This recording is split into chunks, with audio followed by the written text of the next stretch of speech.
అందరిలోనూ ఉంటాడు. ప్రహ్లాదు చెప్పల నీళ్ళను ఉంటాడు, నాలోనూ ఉంటాడు,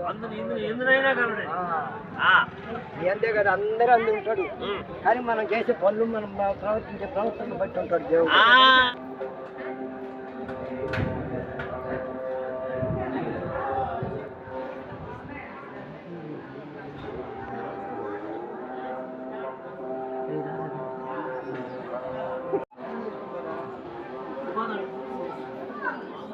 మీరు మళ్ళా అనేక రెస్ట్ తగ్గినప్పుడు చూసుకోండి.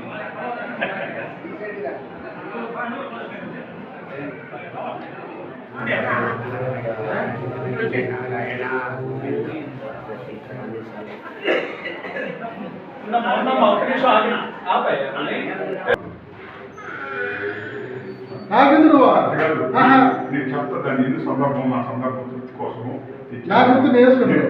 ఆ దేవుడు చేసి తీసుకొచ్చాను. నాకెందుకని నేను చెప్తాను. దేనికి చెప్తే చెప్తా.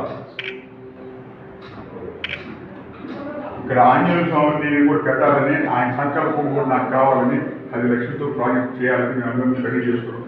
ఆ దయ కావాలని ఉద్దేశంతో ఆయన తాకిచ్చి చేసి ఆయన తాకిచ్చి చేసి మీరు మళ్ళా అనేక రెస్ట్ తగ్గినప్పుడు చూసుకోండి.